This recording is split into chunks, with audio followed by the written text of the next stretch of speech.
शिव की भक्ति है।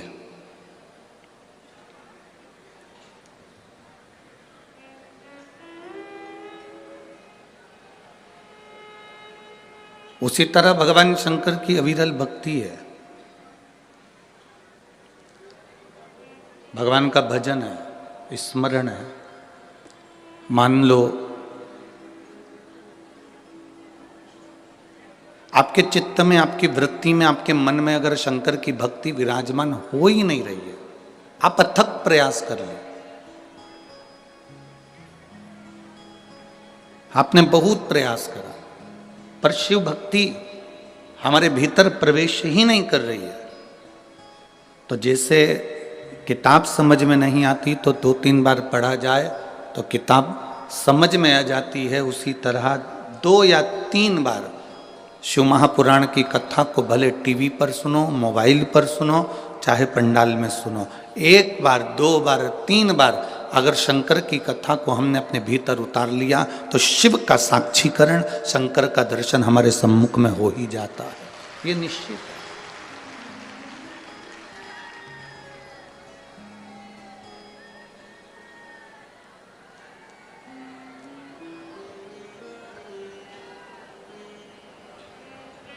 एलईडी नहीं चल रही है कि आवाज नहीं आ रही है?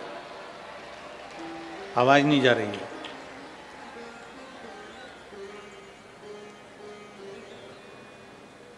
एलईडी वाले भैया एलईडी चालू करिए और पीछे की आवाज बढ़ाइए।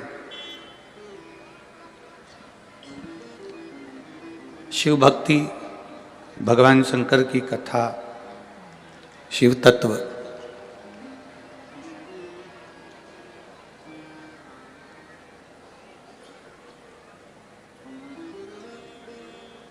भगवान शिव की कथा, ये भगवान को प्राप्त करने का एक साधन है। भगवान की अविरल भक्ति को प्राप्त करने का एक साधन है। एक बड़ा सुंदर संवाद शिव महापुराण की कथा में आता है, आप लोग पहले भी श्रवण किए हैं।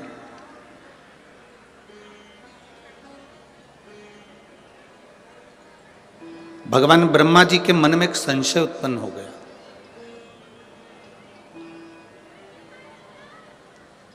और ब्रह्मा जी के मन में जो संशय उत्पन्न हुआ, ब्रह्मा जी के मन में जो संशय आया, वो संशय ब्रह्मा जी ने भगवान विष्णु से कहा कि प्रभु,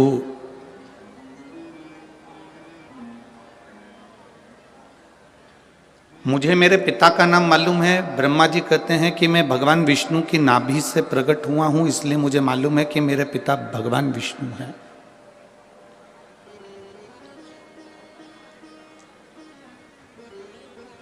मेरे पिता भगवान विष्णु हैं, ये मैं जानता हूं। ये ब्रह्मा जी कह रहे हैं कि मुझे मेरे पिता का नाम मालूम है कि मेरे पिता भगवान विष्णु हैं, क्योंकि मैं कमल के पुष्प पर नाभि से प्रकट हुआ हूं।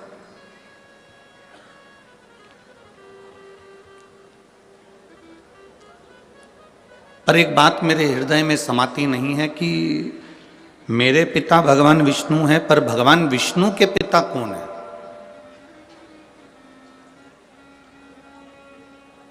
भगवान नारायण के पिता का नाम मैं नहीं जानता, मेरे दादाजी का नाम मैं नहीं जानता। भगवान ब्रह्मदेव कह रहे हैं ये बात, भगवान ब्रह्मा जी कह रहे हैं। अब जैसे ब्रह्मा जी ने कहा तो भगवान विष्णु के मुख से निकल गया कि ब्रह्मा जी, आप कह रहे हो कि आप अपने पिता को जानते हो पर अपने दादाजी को नहीं जानते। भगवान विष्णु के पिता कौन है ये आपको नहीं मालूम। तो स्वयं भगवान नारायण ने अपने मुख से कहा कि मेरे पिता देवाधिदेव महादेव है, वो मेरे पिता है। ये भगवान विष्णु कह रहे हैं कि मैं अपने पिता का नाम जानता हूं, मेरे पिता देवाधिदेव महादेव है।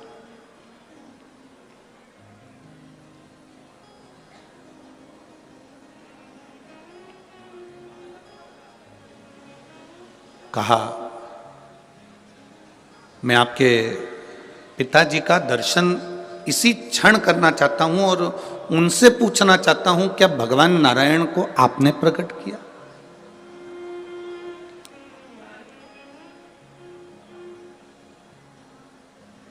क्या भगवान नारायण को प्रकट करने वाले आप हो? मैं उनसे पूछना चाहता हूं। शिव महापुराण की कथा कहती है कि शिव की कथा और मनुष्य की व्यथा, ये दोनों का अंत कभी नहीं हो सकता, ये निरंतर चलती ही रहती है। कथा भी चलती रहती है और मनुष्य की व्यथा भी चलती रहती है। कथा भी चल रही है और व्यथा भी चल रही। मनुष्य की व्यथा, मनुष्य की समस्याएं, मानव जीवन में जो टेंशन है, हमारे जीवन में जो व्यथाएं हैं, ये कभी समाप्त नहीं होती।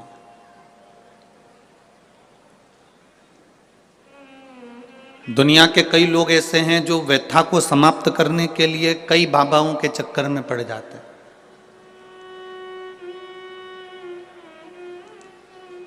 ना जाने कितने कितने जगह पर आप लोग पहुंच जाते हो और वहां जाकर कह देते हो कि हमारे जीवन में ये संकट है, इसको टाल दीजिए, हमारे जीवन में ये कष्ट है, इसको मिटा दीजिए। शिव महापुराण की कथा कहती है, हमें किसी आडंबर की ओर, अंधविश्वास की ओर हमें नहीं जाना।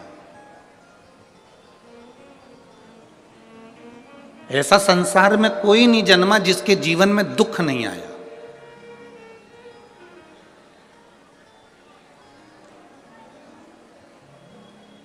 मट्टी का जो घड़ा बनकर रखा हुआ है, वो मट्टी का घड़ा अग्नि में तपता है तभी तो उसमें पानी रुकता है। अगर मट्टी के घड़े को अग्नि में नहीं तपाया जाएगा, मट्टी के घड़े को अगर अग्नि में नहीं तपाएंगे तो उसमें पानी नहीं भर सकते। वो घड़े में पानी डालोगे तो घड़ा टूट जाएगा। घड़े में अगर पानी भरना है, मट्टी के घड़े में अगर जल भरना है तो घड़े को तपना पड़ेगा। घड़ा तपेगा तब उसमें पानी भराएगा। और अगर वो घड़ा तपा नहीं है, ऐसे ही कैसे ही रखा हुआ है, बस मट्टी का तुमने घड़ा बना लिया, उसको अग्नि में नहीं तपाया, तो उसमें पानी की बूंद पड़ेगी, पानी पड़ेगा और वो गलकर नीचे गिर जाएगा। घड़ा तपता है तब उसमें पानी ठहरता है। दुख जब जिंदगी में आता है तो ये हमको तपाता है। क्यों तपाता है? क्योंकि दुख हमको जो दिया जाता है वो हमें तपाने का काम करता है। और जब हम अच्छे से तप जाते हैं, उसके बाद में जो सुख आता है तो हमारे इस मन में, बुद्धि में, चित्त में वो सुख टिक पाता है। नहीं तो अगर हम कच्चे घड़े होते तो सुख भी बिखर कर गिर जाता।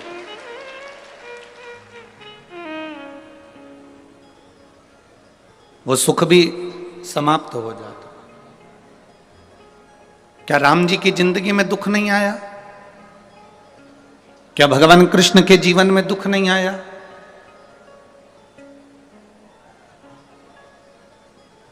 ऐसा कौन मृत्यु लोक में जन्मा, ऐसा संसार सागर में कौन जन्मा जिसके जीवन में दुख नहीं आया? परमात्मा के जीवन में भी दुख सम्मुख में आया।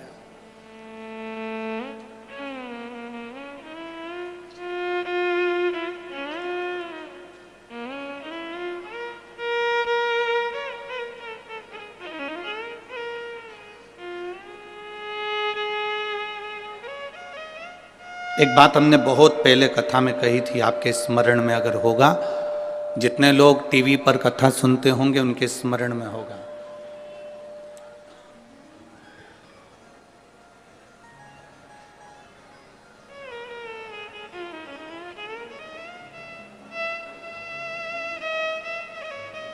कि ऐसा संसार में कोई नहीं जन्मा जिसको अपने कर्म का भोग भोगने को नहीं मिला।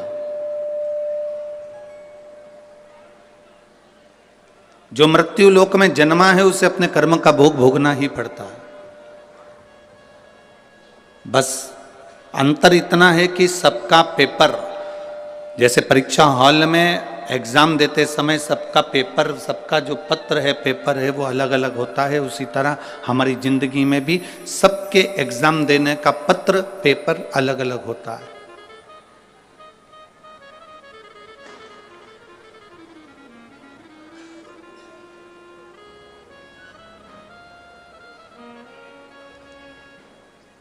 आप माता पिता की सुने ना सुने, आप गुरु की सुने ना सुने, आप भगवान को प्रणाम करें ना करें, आप मंदिर जाएं ना जाएं, आप सत्संग में जाएं ना जाएं, आप किसी गुरुवाणी को स्मरण करें ना करें, पर इतना जरूर याद रखना कि अपने कर्म का भोग मनुष्य को भोगना जरूर पड़ता, उसको कोई नहीं टाल सकता। अब कोई कह दे कि गुरुजी हमारे जीवन में ये संकट है, हमारे जीवन में ये दुख है और हम बड़े दुखी हैं, तो तुम एक बात का स्मरण करिए, कई लोग तुम्हारे दुख के चक्कर में तुम्हारा फायदा उठाने का प्रयास करेंगे।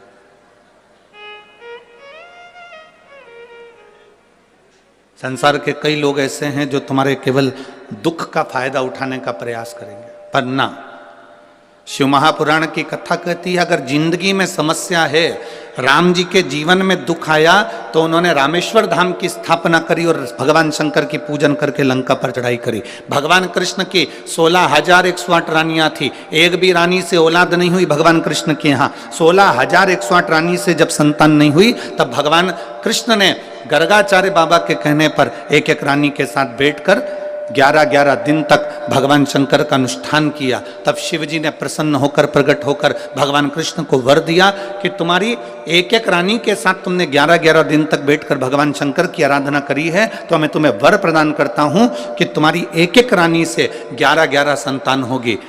10 छोरा 1 छोरी, 10 बेटे 1 बेटी। भगवान कृष्ण की 16,108 रानियों से इतनी संतान उत्पन्न हुई। 1,77,186 संतान भगवान शंकर की कृपा से भगवान कृष्ण के घर में हो गई।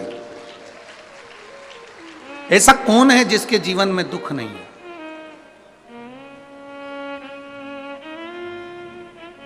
ऐसा कौन है जिसके जीवन में कभी तकलीफ नहीं आई?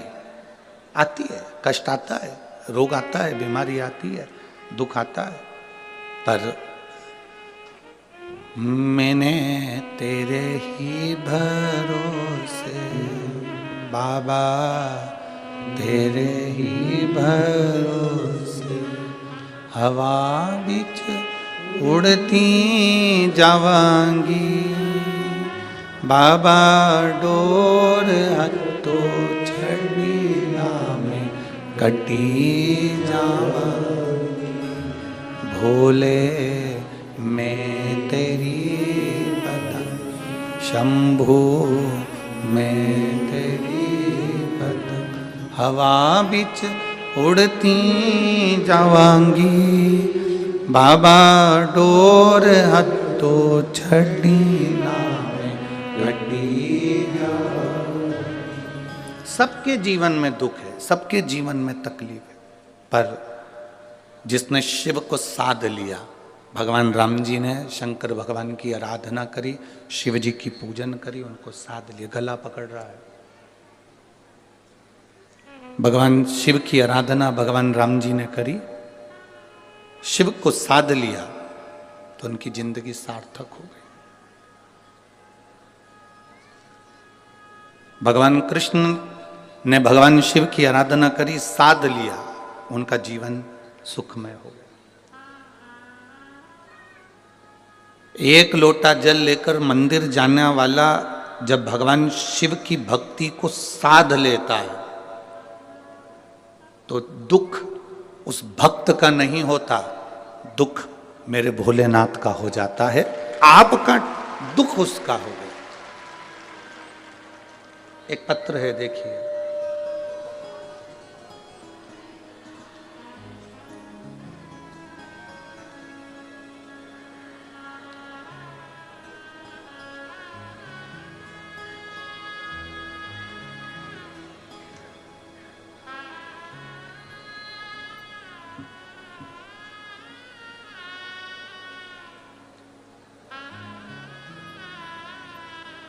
मेरा नाम प्रीति शर्मा, गांव रोडी, सिरसा से हूं। कहीं बैठी हो तो हाथ हिला सकती हैं। अगर कहीं बैठी हो, आप ही हैं? श्री शिवाय नमस्तुभ्यं। लिया बच्चे को।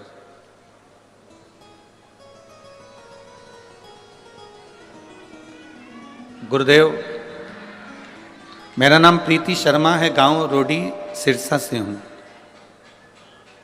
मेरी शादी को कई साल निकल गए। इंतजार करते करते करते करते संतान के सुख के लिए मैंने 5 साल इंतजार करा। 5 साल तक भी संतान नहीं हुई। 6 साल निकल गए, 7 साल निकल गए, 8 साल निकल गए, 9 साल निकल गए, 10 साल निकल गए, पर संतान का सुख नहीं हुआ। ऐसा कोई डॉक्टर नहीं था, हरियाणा का भी, पंजाब का भी, राजस्थान का भी और दिल्ली तक मैंने डॉक्टरों को दिखाया, पर संतान का सुख नहीं आया। टेस्ट भी करवाए, संतान का सुख नहीं आया। 11 साल निकल गए, 12 साल निकल गए, पर संतान का सुख नहीं आया गुरुदेव। तब मेरे जीजाजी ने बताया कि, मेरे जीजाजी का नाम संदीप शर्मा है, उन्होंने बताया कि टीवी पर कथा आती है, एक बार तू आसन बिछा के दिल से बाबा देवादिदेव महादेव की कथा को श्रवण कर। गुरुदेव, उस समय आपकी कथा चल रही थी और मैंने टीवी खोलकर 1 बजे से 4 बजे तक कथा का रसतत्व ग्रहण करा। मैं बाबा का क्या गुणगान करूं गुरुदेव। मंदिर जाना मैंने उसी दिन से प्रारंभ करा और शिव जी को जल चढ़ाना प्रारंभ करा।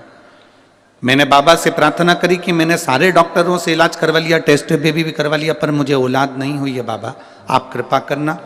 सफेद आंकड़े की जड़ को तुमरुका जी का नाम लेकर कमर में बांधा, एक बेलपत्री को रोज खाना प्रारंभ करा, शिव जी पे जल चढ़ाना प्रारंभ करा। केवल आप कहते हो 3 महीने तक लगातार करो गुरुजी, मैंने 5 महीने तक करा, पर मेरा गर्भ नहीं ठहर पाया। जब मेरा 5 महीने तक भी गर्भ नहीं ठहरा तो भी मैंने भगवान की कथा नहीं छोड़ी। लगातार टीवी के सामने बैठकर कथा सुनती रही और बेलपत्र चढ़ाकर उसको खाती रही। 5 महीने पूरे हुए, 6ठा महीना लगा और मेरे पेट में मुझे दर्द उत्पन्न हुआ। मैं डॉक्टर को दिखाने के लिए गई तो डॉक्टर ने कहा आपका 2.5 महीने का गर्भ ठहर चुका है। बाबा का मैं क्या गुणगान करूं गुरुदेव। पेट में तकलीफ होने लगी, बाबा ने मुझे खुशी तो दे दी, पर जब मैंने सोनोग्राफी करवाई तो बच्चे को कष्ट बताया गया। डॉक्टर के हिसाब से इस बच्चे को तुम मत रखो, ये डॉक्टर ने कह दिया। पर गुरुदेव, मेरी खुशी को मैं कैसे त्याग देती कि 11-12 साल के बाद मेरे जीवन में ये खुशी आई है, मैं कैसे छोड़ दूं। आपने एक नारियल उस पर मोली रखकर भगवान देवादिदेव महादेव को चढ़ाने का कहा था। मैंने बाबा को वही श्रीफल समर्पित करा और विनती कर कर एक बेलपत्र फिर उठा लाई। उस बेलपत्र को खाया। दूसरी बार डॉक्टर से फिर जांच कराई, सोनोग्राफी कराई, तो डॉक्टर ने कहा कि इस बच्चे को मत रखो। फिर भी मेरा मन नहीं माना गुरुदेव, और मैंने उस बच्चे को अपने गर्भ में रखा। डॉक्टर के हिसाब से बार बार उन्होंने मना करा, पर मेरा बाबा ने मेरे ऊपर कृपा करी। मैंने बेलपत्री खाना नहीं छोड़ा, जल चढ़ाना नहीं छोड़ा। 5/10/2022 को बाबा की कृपा से 12 साल के बाद मेरे यहाँ पुत्र रत्न की प्राप्ति हुई और डॉक्टर के हिसाब से मेरा बेटा बिल्कुल स्वस्थ है। मैं उसको यहाँ प्रणाम करने लाई हूँ। आइए।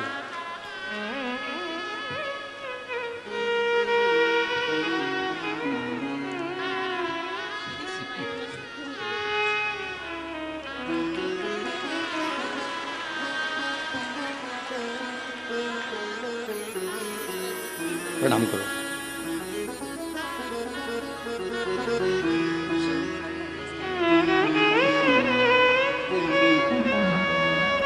माता बोल रही है इसका नाम हमने शिवजी ने दिया, इसलिए इसका नाम शंभू रखा है। बधाई हो। अरे तेरा ही दिया मैंने खाया पिया है, तेरा शुक्रिया है, तेरा शुक्रिया है।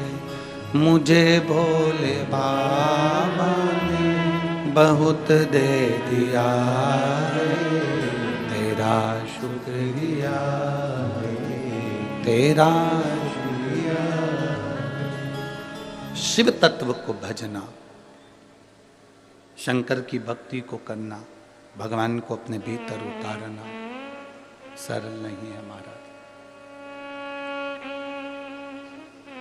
आप जिस भरोसे पर, आप जिस विश्वास के साथ भगवान शिव की भक्ति करते हो, भगवान उस विश्वास को निभाता है, दृढ़ करना पड़ता। आप लोगों की आदत क्या हो गई है कि एक जगह आप मन नहीं लगा पाते।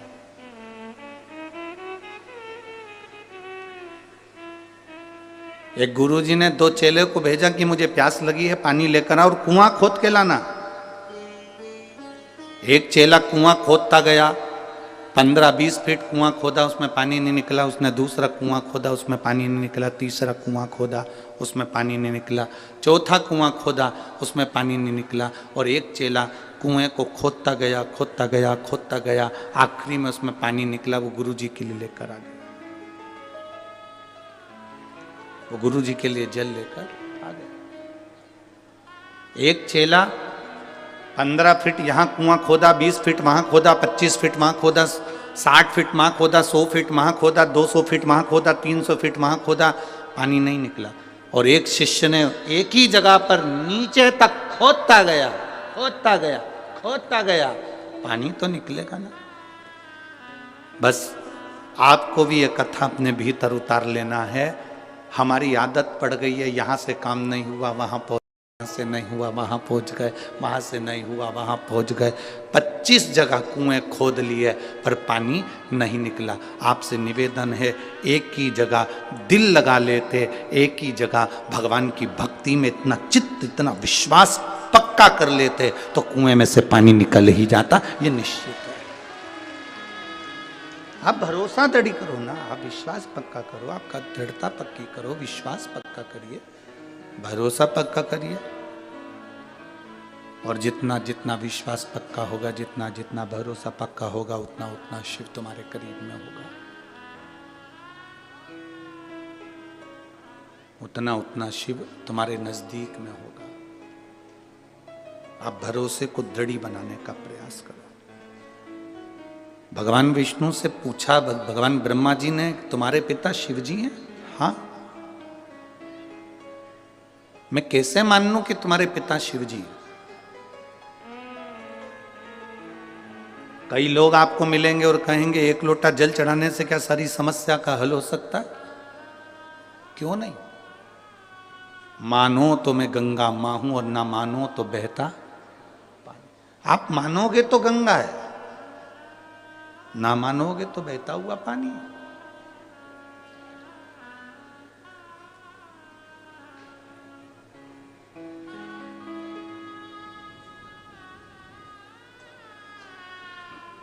ये आपके ऊपर निर्भर करता है कि आप परमात्मा को कैसे रिझा रहे हो।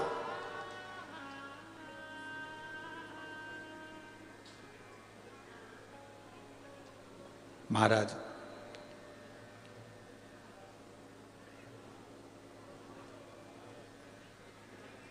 क्या शिव तुम्हारे पिता हैं? हाँ। स्वयं शिव आके कह सकते हैं कि मैं इनका पिता हूं? क्यों नहीं? एक अग्नि का, एक पर्वत को ब्रह्मा और विष्णु ने घुमाना प्रारंभ करा। ब्रह्मा और विष्णु ने जैसे ही पर्वत को घुमाया तो उसमें से एक अग्नि का खंभ प्रकट होया, जिसको लिंग की आकृति जैसा था, शिवलिंग की एक आकृति जैसा था। और वो लिंग की आकृति जैसा खंभ प्रकट हुआ और उसमें से आकाशवाणी हो गई, ब्रह्मा विष्णु, मैं नारायण तुम्हारा पिता और ब्रह्मा मैं तुम्हारा दादा। ब्रह्मा जी मानने को ही तैयार नहीं कि ये पिताजी है। हाँ, अगर ये शिवलिंग तुम्हारे पिता हैं तो इनके चरण कहां हैं और इनका सिर कहां है?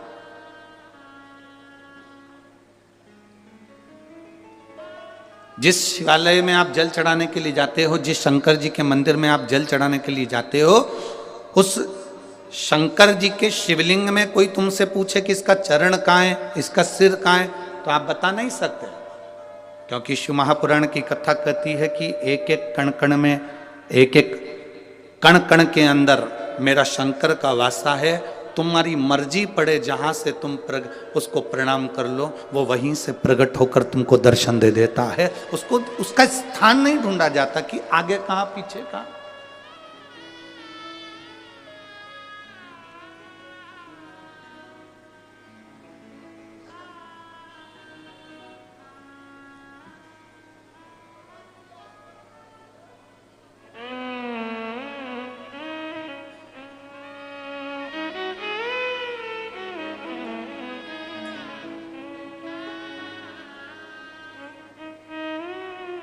एक बार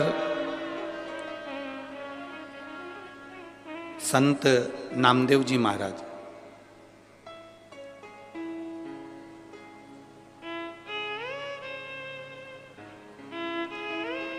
ये पंजाब की पवित्र भूमि पर आ गए।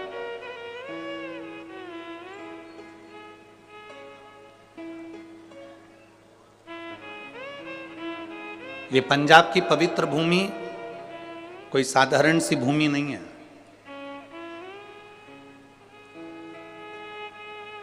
शंकर भगवान को अगर प्राप्त करना है, बद्रीनाथ हो, केदारनाथ हो, कैलाश पर्वत हो, श्री खंडेश्वर महादेव हो, केदारेश्वर महादेव हो, भगवान शिव की प्राप्ति अगर करना हो तो ये पंजाब की भूमि कोई साधारण भूमि नहीं है, संतों की पवित्र भूमि है और यहां से शंकर की यात्रा प्रारंभ होती है। यहां से शिव की प्राप्ति का केंद्र बिंदु है ये पंजाब की धरा।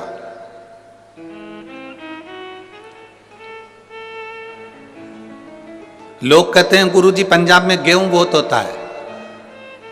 हम कहते हैं पंजाब में गेहूं से ज्यादा संत बहुत होते हैं। अगर ढूंढने निकलो तो संतों की प्रागट्यता ज्यादा है।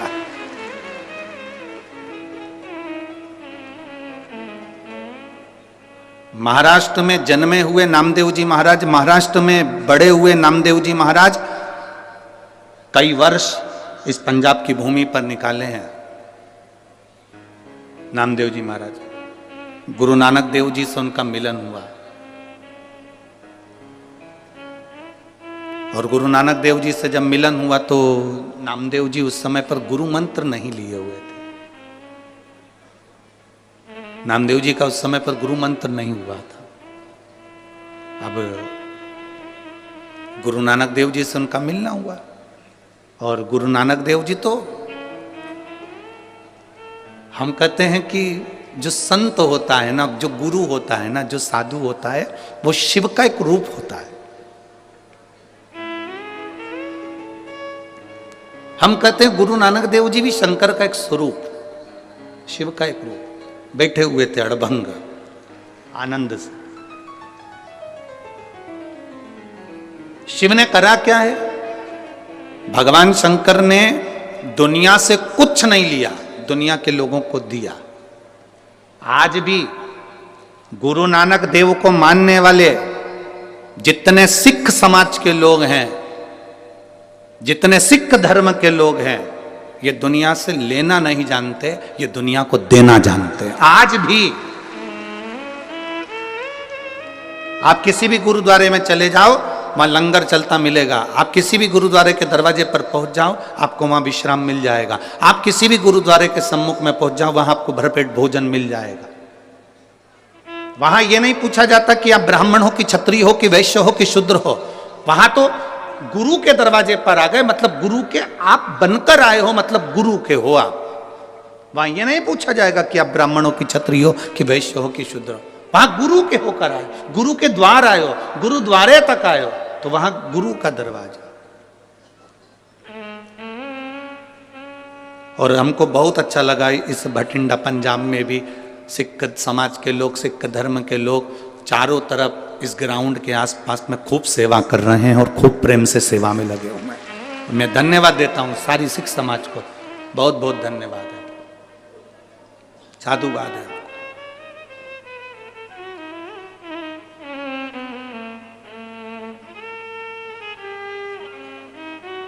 और ऐसी शिव भक्ति हमने आज तक नहीं देखी जो शिव भक्ति का दर्शन हमने भटिंडा पंजाब में किया है। देखिए सारी सूचना, हम तो बाहर निकलते नहीं हैं और आपको भी मालूम होगा 3-4 दिन हम किसी से मिलते नहीं हैं। हमारे ये यजमान परिवार से भी पूछना, जिस कमरे में हम हैं उस कमरे में हमारा भजन है, हमारे भोलेनाथ की सेवा, ठाकुर जी की सेवा, अपना पाठ पूजन स्मरण। यजमान परिवार से भी हम नहीं मिलते कि उनसे मिलना हो हमारा, ना भजन अपना 3-4 दिन किसी से नहीं। पर जब जजमान जितने लोग यहाँ आते हैं कथा सुनने वाले, इनके रिश्तेदार जब यहाँ के फोटो वीडियो और अन्य बातें लिखकर सीहोर भेजते हैं ऑफिस में, तो वहाँ मालूम पड़ता है, फिर वहाँ से सूचना आशीष जी के पास आती है, फिर आशीष हमको बताते हैं कि गुरुजी इस भटिंडा के जहाँ कथा स्थल है इसके आसपास में जितनी होटलें बनी हुई है, उन होटलों में भी होटल के मालिकों ने अपनी अपनी होटलें खोल दी और मात्र 100-200 रुपये में रहो भी, खाओ भी, सो भी, स्नान भी करो, गर्म पानी भी दे रहे हो और व्यवस्था भी दे रहे हो। इतने मैं भटिंडा पंजाब के एक एक भक्तों को, शिव भक्तों को बहुत बहुत साधुवाद देता हूं कि आपकी भक्ति बड़ी विचित्र है, बड़ी भक्ति विचित्र। ये प्रेरणा है संपूर्ण विश्व के लिए, ये प्रेरणा है संपूर्ण भारतवासियों के लिए। कमाने के लिए जिंदगी पड़ी है, पूरे जीवन सुबह 9 बजे से लेकर रात्रि को 10 बजे तक अपनी दुकान पर बैठकर कमाओगे, आखिरी में अपनी पत्नी और बच्चों को देकर जाओगे और इतना बड़ा फोटो दीवार पे टंगा जाएगा और उसमें होएगा जाएगा कुछ नहीं, केवल इस्माइल देते मिलोगे और प्लास्टिक के फूल की माला तुम्हारे ऊपर टंगी होगी। पर जिसने शिव के भक्त इतने आए हैं और उनकी सेवा, भले तुमने हाथ जोड़कर एक अन्न का निवाला भी अगर किसी के मुख में दिया है तो समझ लेना कि 33 कोटि देवताओं का पेट भर दिया है, सारे संत साधु गुरुजन का पेट भर। करो सेवा, करो।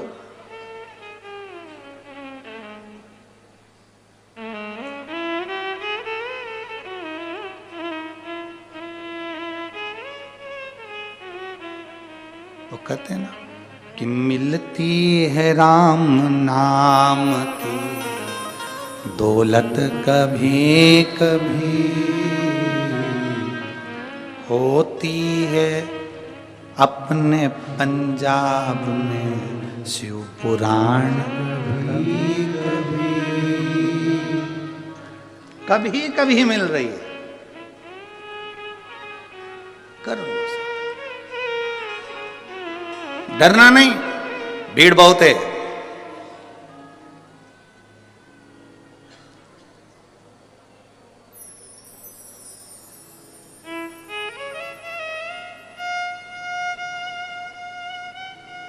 कल कोई कह रहा था गुरुजी हमारे भटिंडा में आज तक जाम नहीं लगा और तुम्हारी कथा हुई और पहले दिन जाम लग गया।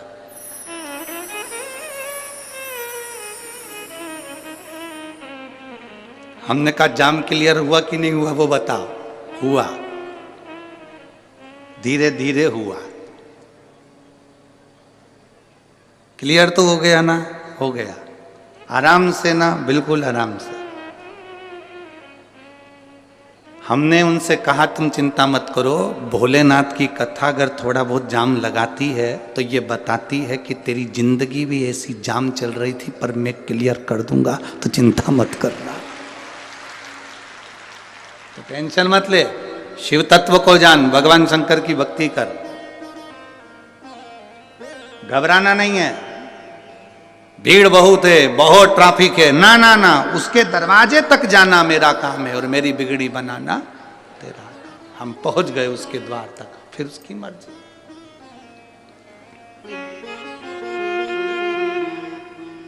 अब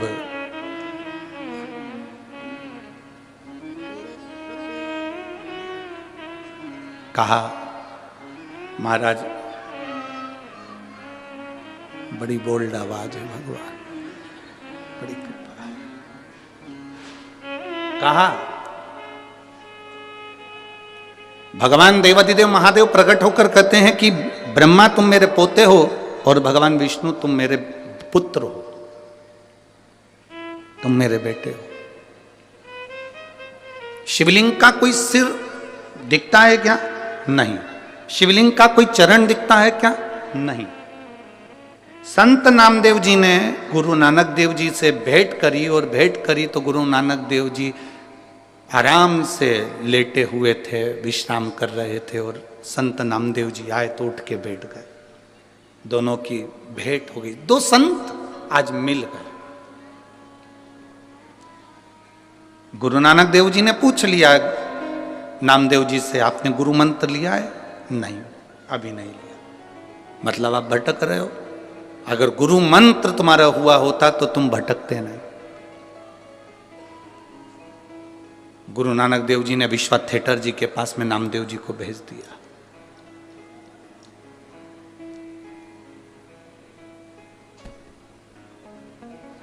संत नामदेव जी ने गुरु नानक देव जी से पूछा कि असली गुरु की पहचान क्या है, असली संत की पहचान क्या है? गुरु नानक देव जी ने 3 चीजें संत नामदेव जी को बताई है कि असली संत, असली गुरु की पहचान। असली गुरु, असली संत 3 चीजों से दूर रहता है। पहला नमस्कार, दूसरा चमत्कार, तीसरा दमस्कार। गुरु नानक देव जी संत नामदेव जी से कह रहे हैं कि 3 चीजों से असली गुरु दूर रहता है, 3 चीजों से संत दूर रहता है। पहले नंबर पर जम के बोलो जरा भटिंडा वालों, नमस्कार। असली गुरु कभी तुमसे अपने चरण नहीं छुआएगा, प्रणाम नहीं करवाएगा। असली गुरु कह देगा भैया दूर से प्रणाम करो, हमें छुओ मत, आप नमस्कार करो, दूर से करो। आप बार बार हमको नमस्कार मत करो, अगर बार बार नमस्कार करोगे ना तो हमको अहंकार आ जाएगा। तो असली गुरु कह देता है ना ना, थोड़ा दूर जाओ, नमस्कार से दूर।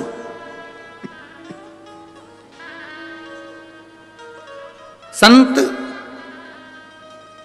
गुरु नानक देव जी ने दूसरी बार में कहा असली गुरु, असली संत चमत्कार से दूर होता है।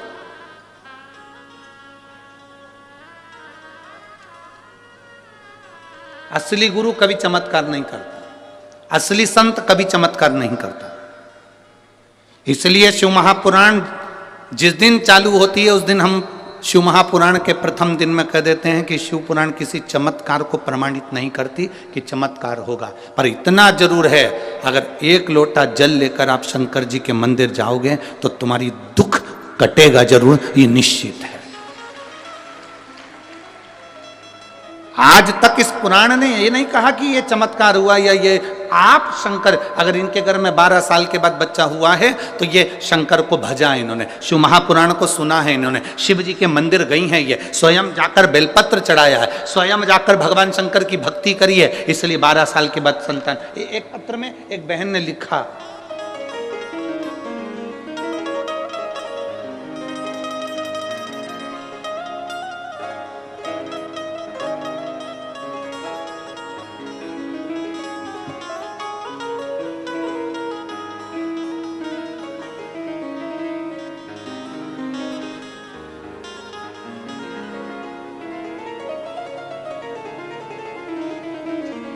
एक बहन लिख रही है, अरुणा गुप्ता शिमला से आई हैं, हिमाचल प्रदेश से।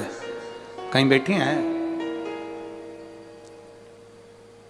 शिमला से आई हैं अरुणा गुप्ता, कहीं बैठी हो तो हाथ हिला सकती हैं। आप ही हैं? दोनों हाथ हिला दो एक बार। श्री शिवाय नमस्तुभ में। आप शिमला से आई इसलिए पूरी ठंड यहाँ ले आई। 11 साल से, एक बार वापिस हाथ हिलाओ, श्री शिवाय नमस्तुभ्यम। मैं शिमला से आई हूँ, मेरा नाम अरुणा गुप्ता है, मैं शिमला हिमाचल प्रदेश से हूँ। 11 साल से गेहूं नहीं खा सकती थी मैं, क्योंकि गेहूं मेरे को खून नहीं बनने देता था, तो मेरा गेहूं छूटा हुआ था, अन्न मेरा छूटा हुआ था, एक अन्न का दाना भी मेरे मुंह में नहीं जाता था। केवल शिव महापुराण की कथा सुनकर मैंने पशुपति व्रत किया। मैंने उस दिन भगवान को रोटी बनाकर गेहूं की और उसमें शक्कर गुड़ मिलाकर भगवान को पशुपति नाथ को 3 हिस्से का जो प्रसाद चढ़ता है वो ही चढ़ाया। और बाबा से प्रार्थना करी, 11 साल से मैंने अन्न को ग्रहण नहीं करा है और मेरी शरीर ठीक नहीं है, तू मुझे संभाल ले बाबा। मैं कभी जिंदगी में गेहूं नहीं खा सकती, जो नहीं खा सकती ये डॉक्टर के हिसाब से मुझे बताया गया, पर आप कृपा करेंगे सब होगा। और बाबा का मैं क्या गुणगान करूं गुरुदेव। पहली बार प्रसाद का एक हिस्सा मैं लेकर घर आई और वो मैंने खाया, और मेरे बाबा ने जिस दिन से मुझे वो अन्न खिलाया उस दिन से मेरा शरीर ठीक है। मैं बाबा को यहाँ प्रणाम करने के लिए आई। बैठिए, श्री शिवाय नमस्तुभ्यम, बैठिए। 11 वर्ष तक मैंने अन्न नहीं खाया था, 11 साल तक मैं अन्न को नहीं छू पाई, पर बाबा बाबा, ये आपकी अविरल भक्ति है, ये आपका विश्वास है। आप जितना भरोसा शिव पर करेंगे, ये चमत्कार नहीं है, ये इसको हम चमत्कार नहीं कहते, इसको कहते हैं आपका विश्वास दृढ़ होना, आपका भरोसा दृढ़ होना, आपकी श्रद्धा दृढ़ होना।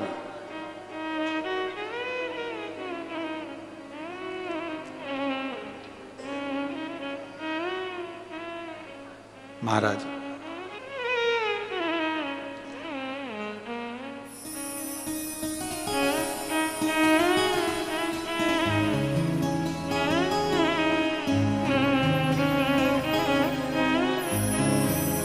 ये भक्ति की दृढ़ता है, ये विश्वास की दृढ़ता है आपकी।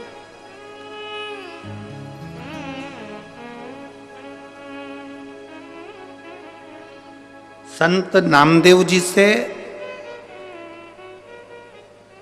गुरु नानक देव जी कह रहे हैं कि सच्चा गुरु, सच्चा संत 3 चीजों से दूर रहता है। पहले नंबर पर बोलो, जम के बोलो जरा, नमस्कार।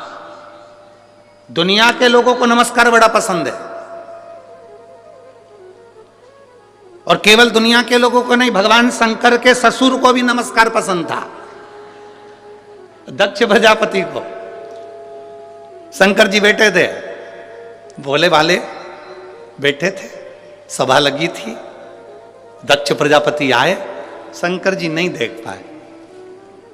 कोई जरूरी है कि तुम्हारे सारे दामाद इंजीनियर और डॉक्टर हो?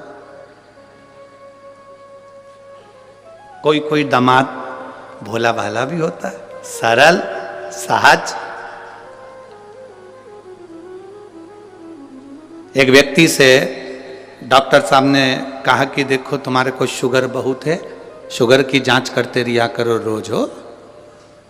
वो व्यक्ति बेचारा रोज रात्रि को उठता, किचन में जाता, रसोई घर में शक्कर का डब्बा खोलता, वापिस बंद कर देता। एक दिन उसकी बीवी ने पूछा, तुम रात्रि को कहां चले जाते हो उठ के? कहां गए थे? ये बार बार किचन में क्यों जाते हो, रसोई घर में, और शक्कर का डब्बा खोल के जाते हो? क्या देखते हो वहां जाके? डॉक्टर ने कहा था शुगर चेक करते रिया करो, इसलिए मैं चेक करता हूं। क्या चेक करते हो? है कि नहीं है? पत्नी ने माथा ठोका। डॉक्टर ने कहा था तुम्हारी शुगर चेक करो तुम्हारी, और तुम डब्बे की शुगर चेक कर रहा। तो ऐसा नहीं है, कोई कोई भोला होता है, एकदम भोला सहज भोला भोला व्यक्ति। एक बहुत भोला व्यक्ति था, अपनी पत्नी के साथ गार्डन में घूम रहा था। गार्डन में घूमते घूमते सामने से कुत्ता आ गया। पति घबरा गया, मेरी पत्नी को काट खाएगा, ये कुत्ता मुझे काट खाए चल जाए पर मेरी पत्नी को नहीं काटने दूंगा। पति ने सोचा अगर पत्नी को काट गया तो इसको इंजेक्शन लगेंगे, बच्चों का टिफिन कौन बनाएगा, स्कूल कौन भेजेगा, तैयारी कौन करेगा, मेरे टिफिन कौन बनाएगा, सास ससुर की सेवा कौन करेगा। इसलिए पति ने सोचा कि कुत्ता मुझे खा जाए चल जाएगा। कुत्ता और आगे आया, पति घबरा के थोड़ा सा पीछे हटा तो पत्नी भी पीछे हटी। कुत्ता और लपक के आया, पति को आ गया गुस्सा, उसने पत्नी का हाथ पकड़ा, उसको गोदी में उठा लिया। जैसे ही गोदी में उठाया कुत्ता भाग गया। कुत्ता पत्नी को नीचे उतार दिया, पत्नी गुस्से में लाल हो गई। ऐसा मूर्ख पति मैंने जिंदगी में कभी नहीं देखा। दुनिया के लोग कुत्ते को भगाने के लिए पत्थर उठाते, तुमने मुझे उठा लिया। अब पति कैसे समझाए कि मैंने तुझे इसलिए उठाया था कि कुत्ता मेरे पांव को खजाए, पर मैं तुझे नहीं खाने दूंगा। पर जिसकी किस्मत में भाटा लिखा हो वो क्या करेगा। भोला, बहुत भोला। अब कोई जरूरी नहीं कि तुम्हारे सारे दामाद इंजीनियर हैं, डॉक्टर हैं, कलेक्टर हैं तो सभी एक जैसे। ना ना ना, शंकर भगवान अडमस्त होकर बैठे हुए थे। दक्ष प्रजापति आए, सबने उठकर प्रणाम करा। शंकर जी उठ ही नहीं पाए, वो तो अलमस्त बैठे हुए थे, अलमस्त। दक्ष प्रजापति को नमस्कार बड़ा पसंद था, इन्होंने नहीं करा, गुस्सा आ गया। दक्ष प्रजापति को क्रोध आया और क्रोध आते से दक्ष प्रजापति ने श्राप दे दिया भगवान शंकर को। ए शिव, मैं तुझे श्राप देता हूं, तो मेरी बेटी का पति होकर, मेरा दामाद होकर तूने मुझे प्रणाम नहीं करा। मैं तुझे श्राप देता हूं, तू शमशान में निवास करेगा।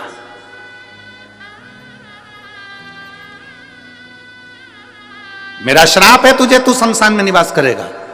शंकर भगवान जैसे ही सुने शमशान में निवास, शिव जी डमरू बजाकर नाचने लगे। भगवान विष्णु पास में बैठे थे, उन्होंने कहा तुम्हें आशीर्वाद नहीं मिला, श्राप मिला। शमशान में रहोगे आज से, तुम्हारे ससुर ने श्राप दिया। शंकर जी बोले मेरे ससुर जैसा दुनिया में कोई ससुर नहीं हो सकता। कितनी लंबी सोचता है, उसको मालूम है दामाद बिल्कुल सीधा साधा है, और कहीं प्लाट देता और मैं मकान बना लेता तो कोई कब्जा कर लेता, शमशान में कौन बनाएगा। इसलिए मेरे ससुर ने मुझे प्लाट भी शमशान में दिया, ऐसी जगह जहां कोई कब्जा नहीं कर सकता। भगवान विष्णु ने माथा ठोका, भोलेनाथ तुम सही में भोलेनाथ हो। श्राप मिलने के बाद भी खुश। किसी किसी को नमस्कार प्रिय है। गुरु नानक देव जी ने नामदेव जी से कहा कि संत के 3 लक्षण हैं और 3 लक्षणों पर जिसका स्मरण करिए। पहला, संत गुरु नमस्कार से दूर होता है, दूर।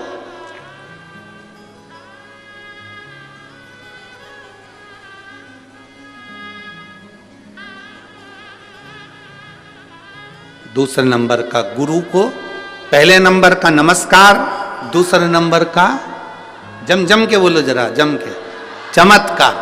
असली गुरु, असली संत कोई चमत्कार नहीं करता, उसे चमत्कार से बहुत दूर। और तीसरे नंबर का है असली संत, असली गुरु, नमस्कार।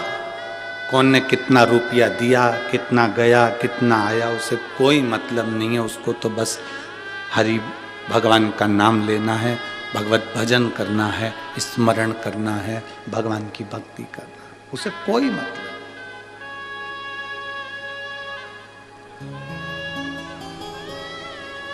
और जब भगवान की अविरल भक्ति,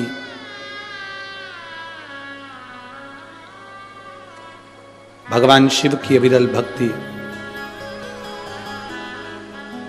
एक आनंद के साथ में जो रहती है, वो सुख प्रदान करती है, सुख प्रदान। कहा गुरु नानक देव जी ने संत नामदेव जी से कहा कि असली गुरु की शरणागति जाइए। तो असली गुरु कहाँ मिल सकता है? गुरु नानक देव जी ने ये नहीं कहा कि तुम मेरे पास में रहो। गुरु नानक देव जी ने कह दिया कि तुम शिव के मंदिर में, विश्वा थिएटर जी बैठे हुए हैं, तुम जाओ और उनसे गुरु मंत्र लो। अब देखिए, गुरु नानक देव जी ने नामदेव जी को जाते समय कह दिया था कि गुरु सब में रब को देखता है, सब में। जब नामदेव जी पहुंचे, उन्होंने क्या देखा कि जिनके पास में गुरु नानक देव जी ने भेजा था, वो तो जहां शंकर जी का शिवलिंग था सामने, उधर पांव कर कर सो रहे थे। नामदेव जी ने हाथ जोड़कर बोला, गुरुदेव तुम में बुद्धि नहीं है क्या? सामने शंकर का शिवलिंग और तुम पांव लंबा करके सो रहा है। गुरुजी ने नामदेव जी से कहा, एक काम करो, मेरा पांव उठाओ, जहां पर शंकर जी नहीं है वहां रख दो। मेरा पांव उठाओ, जहां शिव नहीं वहां रख दो। गुरु नानक देव जी ने कहकर भेजा था कि तुझ में, मुझ में, सब में रब समाया है। गुरु नानक देव जी ने कहकर भेजा था नामदेव जी को। नामदेव जी समझ नहीं पाए थे। मेरे पांव को उठाओ, जहां शिव नहीं वहां पर मेरा पांव रख दिया जाए। चरण उठाकर नामदेव जी महाराज जहां पर विश्वा थिएटर जी का पांव रखते थे वहां पर शंकर का शिवलिंग सामने नजर आने लगता था। गुरु नानक देव जी उसी जगह पर सामने प्रकट होकर कहते हैं, नामदेव जी हर एक चप्पे चप्पे में रब समाया है, सब में उसी को देखो, वो सब उसी की माया है, सब उसी की। इसीलिए फिल्म बनाने वालों ने गाना लिख दिया, तुझ में रब दिखता है। सब हमारी यही तो गलती है, आप में और हम में यही गलती है कि हम मंदिर में तो भगवान को ढूंढते हैं पर अपने घर में भगवान को नहीं ढूंढ पाते। घर में जो पति है, पत्नी है, माता है, पिता है, भाई है, बंधु है, बेटा है, बेटी है, कुटुंब है, परिवार है, पड़ोसी है, रिश्तेदार, नातेदार, इनमें हम परमात्मा को नहीं देख पाते। हम इनमें भगवान को नहीं देख पा रहे, हम इनमें परमात्मा को नहीं देख पा रहे।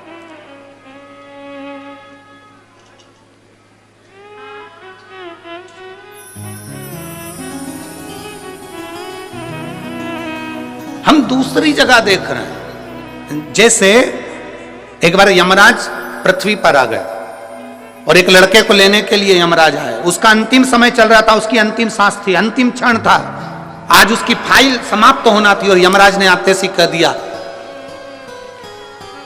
लड़के ने पूछा, तुम कौन हो? भगवान यमराज बोले, मैं यमराज। क्या लेने आए हो? मैं तेरी जान लेने आया हूं।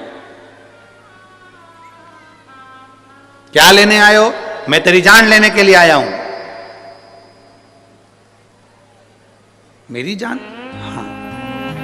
लड़के ने, कल ले जाओ, यहां से 4 घर छोड़ के रहती है।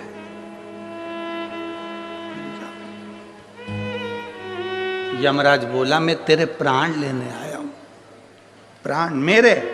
हाँ। 4 दिन से मेरे प्राण वो ही खा रही, ले जा।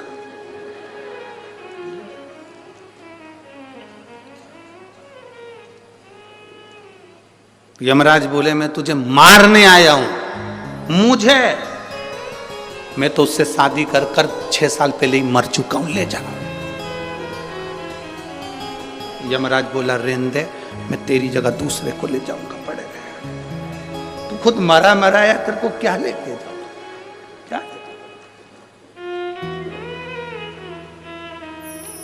अरे भाई,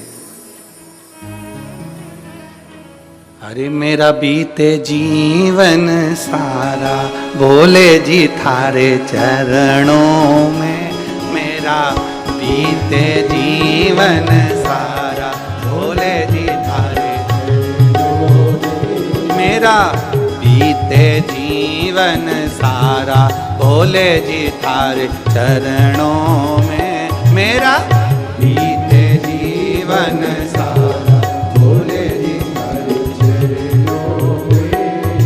चरणों में भोले, चरणों में, चरणों में,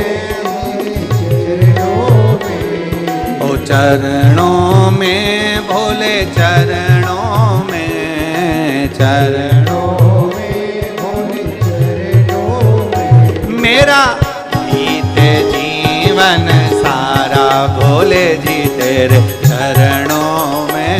मेरा बीते जीवन सारा भोले जी तेरे।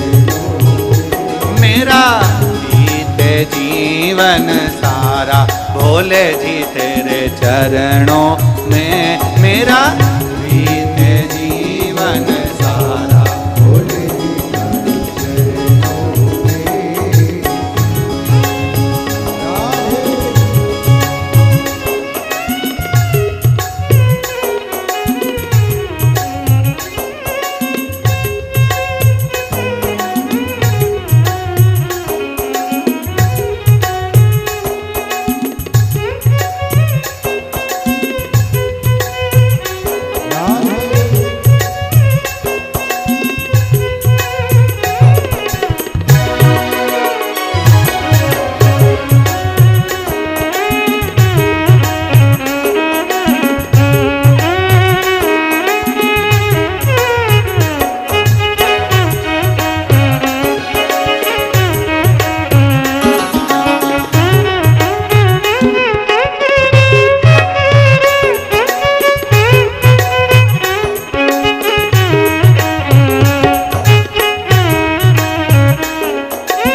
का मैं हूँ रोगी, जन्म जन्म का मैं हूँ रोगी, जन्म जन्म का मैं हूँ रोगी, जन्म जन्म का मैं हूँ रोगी। आदि दो तनिक सहारा भोले चरणों में, दे दो तनिक सहारा भोले जी चरणों में।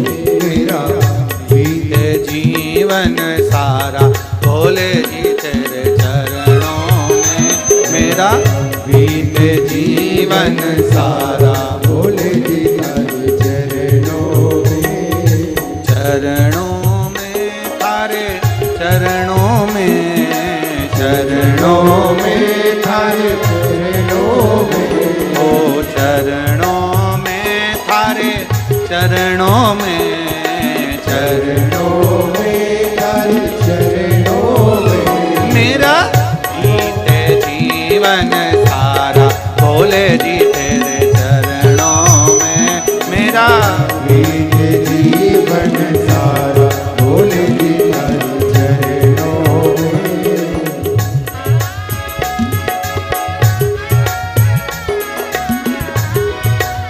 राधे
बिना मेरी गति नहीं होगी, भोले बिना मेरी गति नहीं होगी, भोले बिना मेरी गति नहीं होगी, भोले बिना मेरी गति नहीं होगी। शंभो जन्म का मैं हूँ रोगी, जन्म जन्म का मैं हूँ रोगी, जन्म जन्म का मैं हूँ रोगी, जन्म जन्म का मैं हूँ रोगी।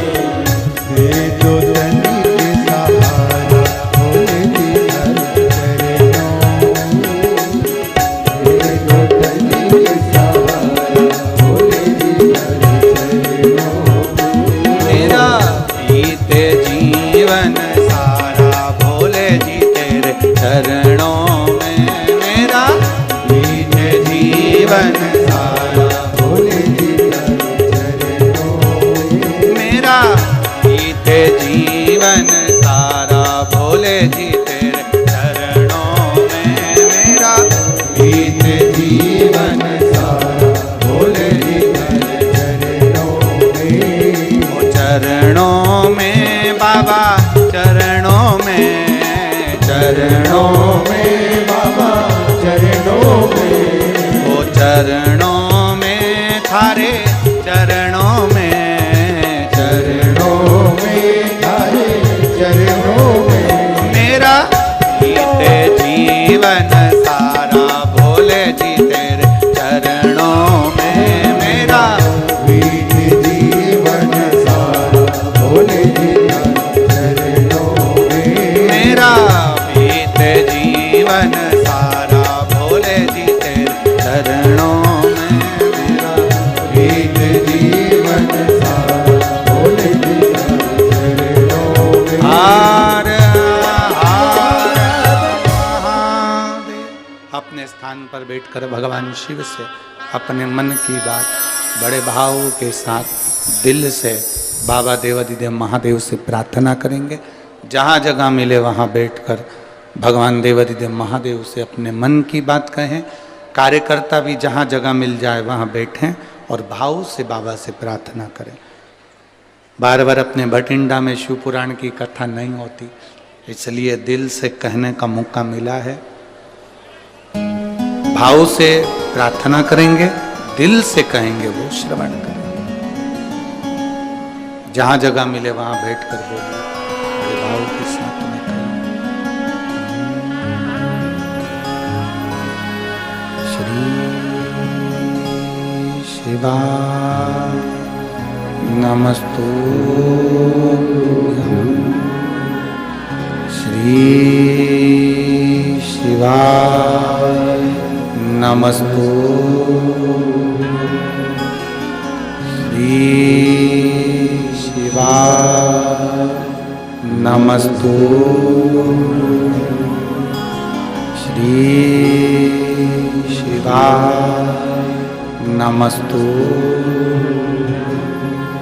श्री शिवाय नमस्तुभ्यं। भोला सब दुख काटो मार, ओ भोला सब दुख काटो मार। शिव शंकर जपूं तेरी माला, भोले बाबा जपूं तेरी माला। भोला सब दुख काटो मारा, ओ भोला सब दुख काटो मारा। वेश है मंगल मंगलकारी, वेश है मंगल मंगलकारी। शमशान वासी हमारा, शमशान वासी हमारा। ओ भोला सब दुख काटो ओ भोला सब दुख काटो। शिव कथा कह रही है, भगवान शंकर का संवाद कर रहा है, शिव महापुराण की कथा कर रही। भगवान भोलेनाथ प्रकट होकर ब्रह्मा और विष्णु को दर्शन दिए, फिर भी ब्रह्मा जी मानने को तैयार नहीं किए। भगवान नारायण के पिता हैं, फिर भी नहीं मान रहे।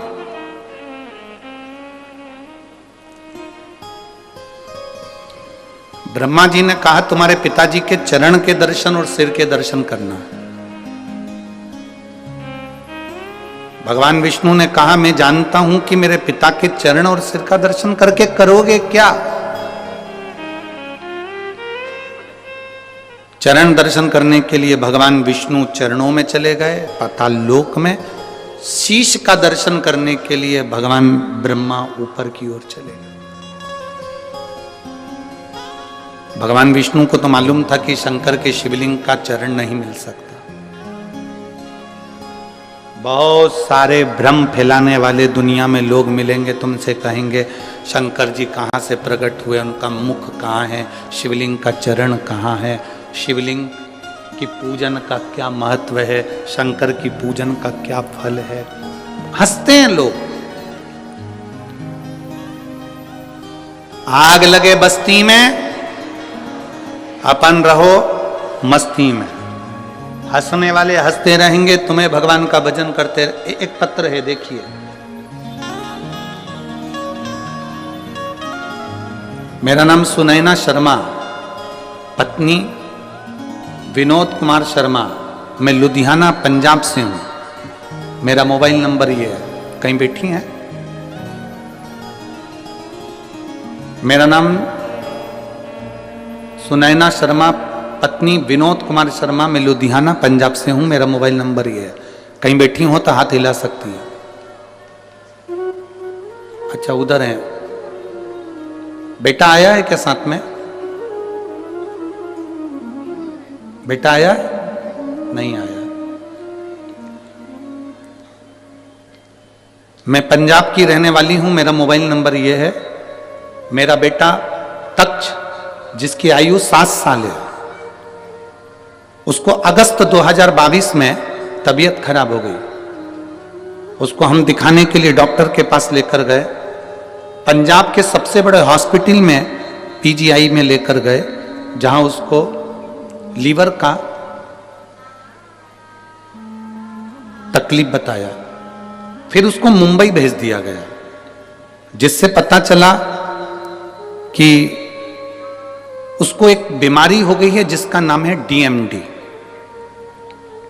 जिस बीमारी के अंदर 1,00,000-2 लाख बच्चों में एक बच्चे में ऐसी बीमारी होती है जिसमें शरीर की नसें काम करना बंद कर देती है और बच्चा व्यक्ति हाथ पैर धीरे धीरे धीरे धीरे पलंग पर पड़कर प्राण छोड़ देता है, शरीर काम करना बंद कर देता है। गुरुदेव, हमारे पांव के नीचे से जमीन खसक गई, पूरा परिवार रोने लगा। मैंने भगवान से कहा कि तूने कैसी बीमारी दे दी मेरे बच्चे को।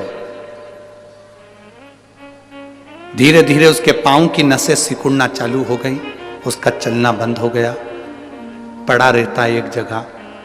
गोदी में उठाकर उसको वॉशरूम कराना ले जाना चालू करा।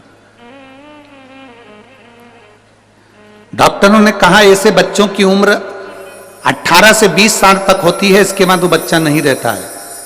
अब आप अपने बच्चे को ले जाओ, इसकी सेवा करो। मेरे बच्चे ने चलना फिरना बंद कर दिया, हाथ पैर ने काम करना बंद कर दिया, व्हील चेयर पर आ गया। धीरे धीरे धीरे धीरे वो हिल नहीं सकता था, जा नहीं सकता था। आंख से केवल आंसू निकलते थे और बच्चे को तड़पता हुआ हम देखते थे। हमारे बच्चे के साथ ऐसा क्यों हो गया, समझ में नहीं आया। क्या करें। एक दिन मेरी बहन, मेरी दीदी ने कहा कि तू शिवजी पे जल चढ़ाना प्रारंभ कर, तेरे बेटे के कान में हेडफोन लगा, उसको टीवी पर आती है कथा, वो दिल से सुना।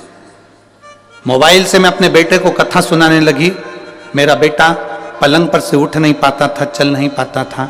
शिवजी का चढ़ा हुआ जल बेटे को देने लगी। गुरुदेव, डॉक्टर ने तो मना कर दिया था कि इसकी कोई दवाई नहीं है, पूरे इंडिया में भी और पूरे विदेश में भी। आप जहां चाहो लाखों रुपए खर्च कर लो, पर ये बेटा ठीक नहीं हो सकता। हमने विदेशों में जांच भेजी, वहां से भी कोई रिजल्ट नहीं आया, क्योंकि इसका दवाई नहीं है, औषधि नहीं है। आखिरी में पांव पूरी तरह से बेकार हो गए, शरीर बेकार हो गया। अब करें तो करें क्या? शिव जी को जल चढ़ाती, उसको पिलाती, एक बेलपत्र लाकर पीस कर उसको दे देती। बाबा से कहा, बाबा पहली बार मैं अपने बच्चे को गोदी में ले जाकर शंकर जी के मंदिर में दे दिया, आज से ही बेटा तेरा है, अब तू जान, तेरा काम जाने। गुरुजी, आपके भजन की एक लाइन हमको हिम्मत देती है, मेरे बाबा दया करना, मैं तेरे भरोसे। मैंने वो बच्चे को शिव जी के भरोसे छोड़ दिया। आज मैं छाती ठोक कर कहती हूँ, मैंने शंकर की कथा कोसी मथुरा में सुनी, और जब से आज मेरा बेटा साइकिल भी चला रहा है और पैदल भी चल रहा है। मैं बाबा को यहाँ प्रणाम करने के लिए आई हूँ। मेरे बेटे के मैं फोटो भी लगा रही हूँ। शंकर जी के मंदिर में मेरा बेटा खुद जाता है, साइकिल चला कर जाता है और शिव जी की पूजन करता है। मैं बाबा को यहाँ शुक्राना करने के लिए आई हूँ, प्रणाम करने आई हूँ। आप उसके फोटो टीवी पर जरूर दिखाएं। अब ठीक है बाबू, दोनों हाथ हिला दो एक बार, श्री शिवाय नमस्तुभ्यम। अब खुश हो जाइए, बाबा की कृपा। हर हर शिव तत्व इसी को कहते हैं, औघड़ी इसी को कहते हैं।